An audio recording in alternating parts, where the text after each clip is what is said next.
Before we begin, a gentle reminder. This episode includes themes of coercive control and emotional abuse, including isolation, pressure, and control over time, motherhood, and work. Please take care of yourself while listening. Hi, and welcome back to After the Quiet. This is episode 17. Going back to work after having a baby is hard, even in a healthy relationship, even with support, even when you're excited. Because it's not just about returning to your job. It's about leaving your baby. It's about your identity shifting again. It's about balancing a million moving parts. And for me, it wasn't just going back to work. It was walking back into my career while still living inside control. It was realizing that motherhood didn't make things easier. It just gave me more responsibilities to juggle. And I was expected to carry them all. I returned to work just before my baby's first birthday, and I was nervous. Really nervous, because I was given a new grade, and I was still nursing, and I was still the only one waking up at night if the baby stirred. So I was stepping into a classroom with a full workload, while my body was still doing motherhood around the clock. My parents watched my son when I went back to work, and I'm so grateful for that, because I know how lucky that is. But it also meant my days were non-stop. I had to get both of us ready in the morning, get him fed, get him dressed, get myself ready, drop him off before school, teach all day, pick him up after school, and then race home because I needed to be home before him. Not because the baby needed something, because dinner needed to be started, because the house needed to look like I had everything together. And the only issue he had with my parents watching my son wasn't my parents. It was time. Because after school, I would sit and chat with my mom and dad. Just for a few minutes. Just to breathe. Just to be around people who felt safe. But he didn't like that. He thought my mom should have the baby ready when I got to the door, so I could drive straight home. No talking, no connection, no pause. Just straight back to responsibilities. And it became a big bone of contention. Because in his mind, those minutes were wasted. But in my mind, those minutes were survival. He expected food on the table when he got home from work. That was the standard. No matter what kind of day I had, no matter how tired I was, no matter what the baby needed, no matter what I needed, food needed to be on the table. So I learned all about slow cooker meals that year, because I was trying to do it all. And I remember thinking, this is what a good wife does. This is what a good mom does. This is what I'm supposed to do. But looking back now, I can see it clearly. That wasn't partnership. That was expectation. And once I got home with the baby, we didn't go out. Even if I needed to run a quick errand, even if it was something simple.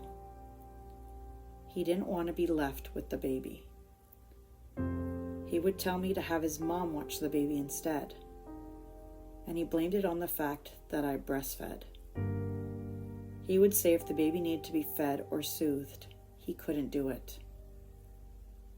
But what it meant for me was I couldn't just be a person. I couldn't just go out. I couldn't just grab something from the store. I couldn't just breathe. My world kept shrinking. And it was always explained in a way that sounded logical. But it didn't feel logical. It felt like another kind of trap.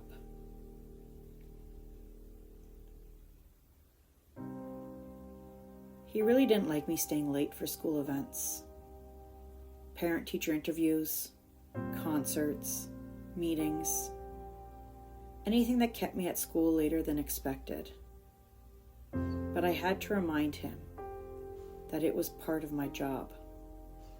And when I got selected to attend inservices, or I decided to run extracurriculars, he got upset with me. He didn't understand why I wanted to do those things. And he said something that I will never forget. You have a family now. Let the single ones do that stuff. You have responsibilities at home. And that sentence was everything. Because what he meant was, your life is not yours anymore. Your time is not yours anymore. Your passion is not yours anymore. You belong to this house. You belong to me. And the version of you that exists outside the home is inconvenient. The truth is, I loved teaching. I felt fulfilled by it, and I still do. 20 years later, I still have relationships with many of those students. They were such a good class. They allowed me to be creative. We danced, we performed, we created. And that mattered to me, because teaching wasn't just a paycheck. It was who I was. It was one of the only places I felt like I could be myself. But he resented the attachment I had to my students. He didn't like hearing my stories about them. He didn't understand why I cared. And I remember feeling confused by that, because I had amazing teachers growing up, teachers I'm still in touch with today, and I wanted to be that for my students. I thought that was something people respected. I thought it was something to be proud of. But with him, it was treated like a problem. Like caring was a flaw. Like compassion meant I was giving away something that belonged to him. Physically, I was tired. But I got into a routine. I made it work. But that's what I always did. I adapted. I planned. I managed. I carried everything in my head, and I tried not to drop anything. And then, just after Christmas, everything shifted. My father paid for one final family trip to Cuba, and we all went. My siblings, my parents, him, the baby, and friends of my parents were there too. And during the day, it was okay. Often he would venture off, leaving me behind with the baby. But I didn't mind as much, because my family and friends were with me. I wasn't alone, and that matters. Because when you're in a controlling relationship, you learn that being around safe people is relief. It's like your nervous system can finally breathe. But nighttime was a different story. We would go back to our room, put the baby to sleep, and I would think, maybe now we can relax. Maybe now we can watch a movie. Maybe now we can just be together. But he would insist on going back to the lobby bar for a few drinks. And once again, I was left alone with the baby. And it wasn't even that I wanted him to never have fun. It was the pattern. The way I was always the default parent. The way I was always the responsible one. The way I was always the one who stayed behind. And after that vacation, I found out I was pregnant again. And that pregnancy was not kind to me. And looking back, it feels like the universe was almost whispering, "You are about to carry even more, and you don't even realize how heavy this is going to get." When I look back on that year, what I remember most isn't one big explosion. It's the constant pressure, the constant expectations, the way I was always trying to prove I could do it all, the way I was always trying to be enough. Enough as a wife, enough as a mother, enough as a teacher, enough as a woman, and still feeling like I was failing.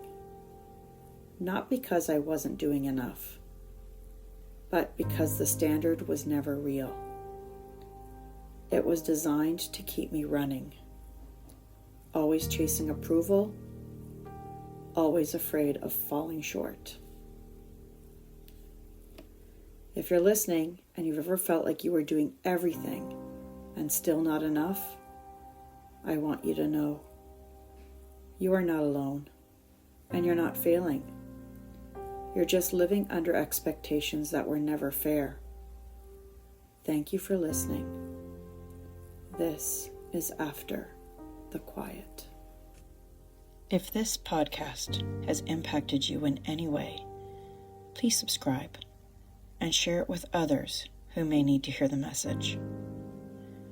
You are also welcome to join us on Instagram at after.the.quiet. If you need support, please reach out to someone you trust or a local support service. You are not weak for needing help. You are human. And if no one else has told you this today, your voice matters.